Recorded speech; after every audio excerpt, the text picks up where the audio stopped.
Vamos começar nossa apresentação sobre a descrição física da realidade. E a proposta que foi solicitada é abordar um filme e relacionar o filme com esse assunto. Nosso filme escolhido foi Martian Shield. Vamos falar sobre ele no decorrer da apresentação. E nós vamos falar da descrição física da realidade baseado nas ideias platônicas. Há muito mais o que se falar. Vai ser feito aqui, eu não sei nem se dá para chamar de recorte. Mas nós estamos projetando essa apresentação para menos de 15 minutos. Então não há muito que ser. O que dá para exprimir é isso que a gente vai colocar agora. Platão, ele concebe um mundo de forma estratificada. Existe, para além dos nossos sentidos, existe um mundo, que seria um mundo das ideias, né? Ordenado por uma entidade chamada Demiurgo, que seria uma força ordenadora dessas coisas, que construiria esse mundo com ideias perfeitas. E esse mundo, ele conseguiria ser acessado, caso a gente conseguisse percebê-lo inteiramente, através da razão, da lógica e da matemática. Esse mundo poderia ser descrito através dessas coisas. Mas, além de tudo isso, existe o homem, que é um ser que acessa a realidade através de sentidos. Embora dotado de razão, o homem acessa essa realidade através de sentidos. E é aí que começam os problemas, ou as soluções. Porque através dos sentidos, o homem tenta fazer um modelo de mundo. Tenta acessar esse mundo real, esse mundo das ideias perfeitas. E tenta com esses modelos, né, ou ele tenta inferir o futuro. Só que há limitações biológicas no homem. As informações que chegam através de sentidos, e os sentidos têm limitações. A visão, por exemplo, nós temos um alcance de frequência, né, que é a luz visível, onde a gente consegue perceber, e ela é um infinitésimo dentro do grande arco-íris de frequência de Maxwell, que seria o limite de frequências das ondas eletromagnéticas. Nossa audição também tem problema, nossa percepção de tato tem problema. E aí ocorre que as nossas inferências, elas podem não ser exatas. E daí tem uma série de repercussões, que aí as nossas decisões para o futuro, elas são incompletas, elas são imperfeitas, né? Porque não nos baseamos em premissas coerentes. Além dessas limitações biológicas, aí vem as limitações culturais. O homem está inserido dentro de um contexto cultural, geográfico, pior ainda, dentro de um contexto de tempo, em que ele tem o passado como um banco de fatos, onde ele pode inferir coisas. As coisas são muitas vezes montadas, chegam a nós montadas de uma forma que a gente não consegue visualizar outra coisa além do que está sendo dito. Ou, quando conseguimos com grande dificuldade. Então, as limitações biológicas e as limitações culturais trazem grande problema para o homem acessar a realidade. Mas há quem diga que todo conhecimento ele sai do homem, né? E que o homem gera o próprio parte da própria realidade que está ao redor dele. E aí nós trazemos essa frase de Protágoras, que o homem seria a medida de todas as coisas. E aí, antes de entrarmos na parte, vamos chamar de prática, né, no filme, eu quero deixar aqui um pensamento para todos.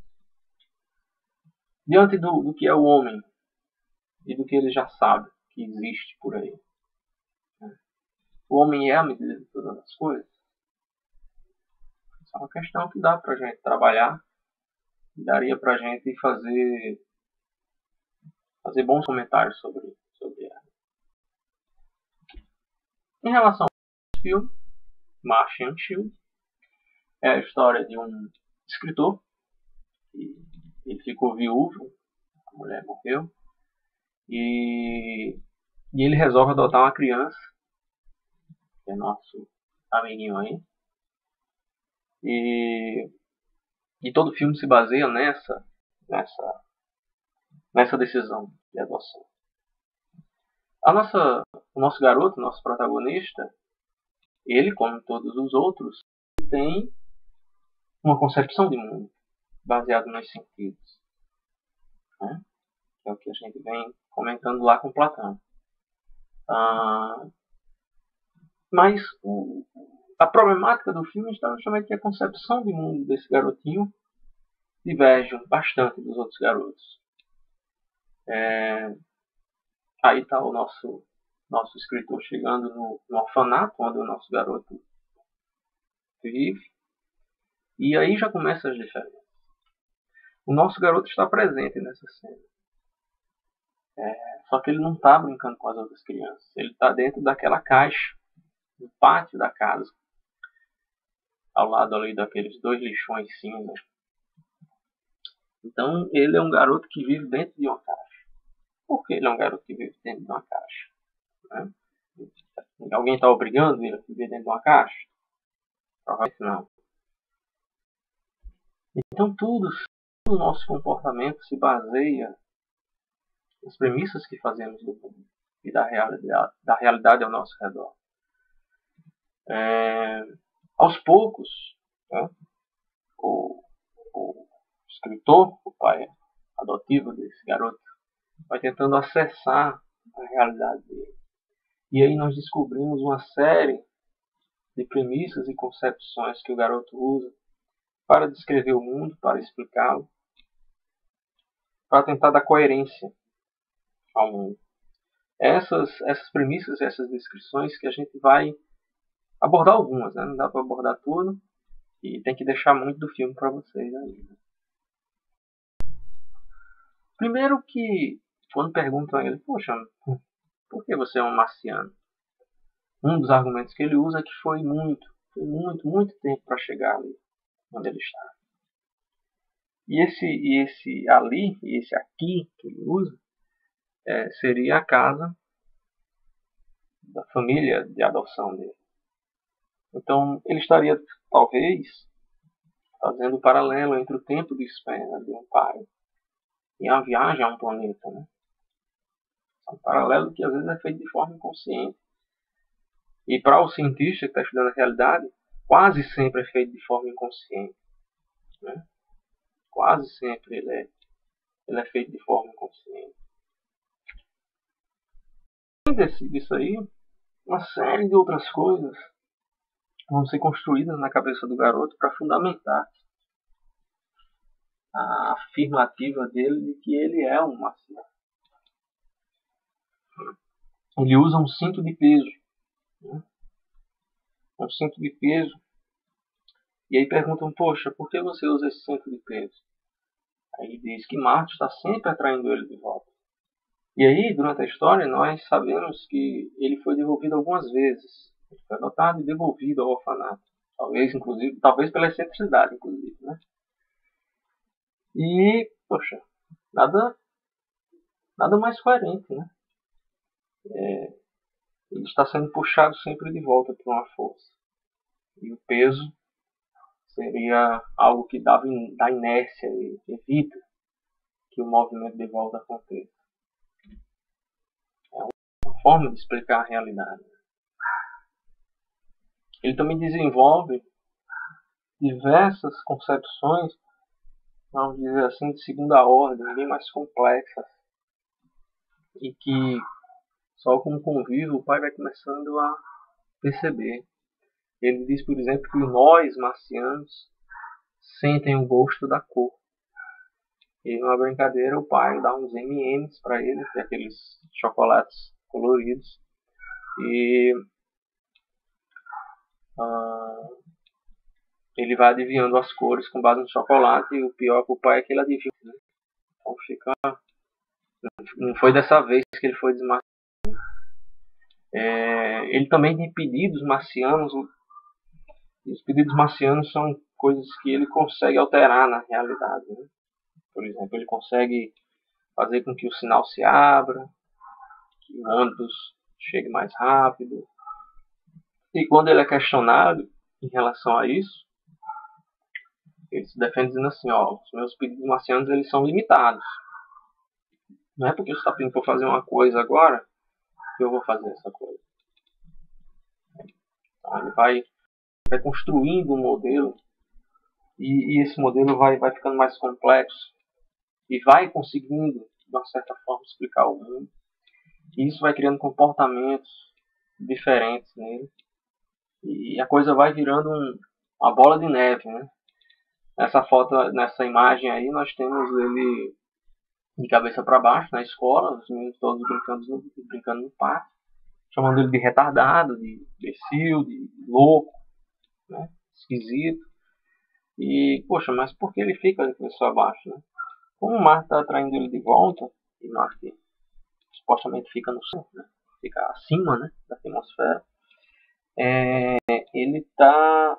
O sangue sobe muito para a cabeça, ele não pode ficar muito... Ele tem que ficar uma parte do dia de cabeça para baixo, para compensar essa atração de Marte e regular melhor a circulação de sangue. Então ele vai criando... A coisa vai ficando muito complexa, né? Até que é um desfecho do filme, vocês podem ver lá. Dentro do filme o pai tenta explicar, né? Poxa, ele tem grandes problemas, né? E os problemas são muito maiores que ele. E ele cria esse modelo simplificador que faz com que ele consiga lidar com essa realidade dele. E aí nós fazemos um paralelo com os cientistas, né? Nós, às vezes, desprezamos um monte de coisa nas nossas equações, nos nossos modelos, para permitir que a gente consiga trabalhar com uma realidade simplificada. Porque se a gente matematicamente tentar entrar dentro das equações constitutivas das coisas, aí assim, fica muito complicado. Então, uma forma de tentar lidar com isso. Da mesma forma que na parte teórica, nós aqui na parte prática, nós deixamos aí umas questões para vocês pensarem, né? Se a gente somos capazes de julgar o quanto nós estamos aderentes aos nossos sentidos, né? O quanto realmente nós devemos se entregar a eles. Nós somos capazes de fazer esse julgamento. Se nós estamos imersos dentro disso aí, é um ponto, né, a se verificar. Essa separação que Platão fez entre o mundo sensível e o mundo inteligível, ela existe realmente? Ou a nossa sensação é o mundo, é a realidade? Né? Assim, também é um ponto que pode ser trabalhado, né, a todos os lados aí. E o nosso estágio atual de descrição física, nossos modelos físicos, nossos modelos químicos, até onde eles chegaram no real? Qual é a nossa distância? Como medir isso? E quando tivermos totalmente aderente à realidade, essas relações que a gente encontrou, elas serão constantes? Ou ao longo dos ciclos das coisas, as próprias leis mudam? Então fica esses questionamentos. E esse é o nosso trabalho.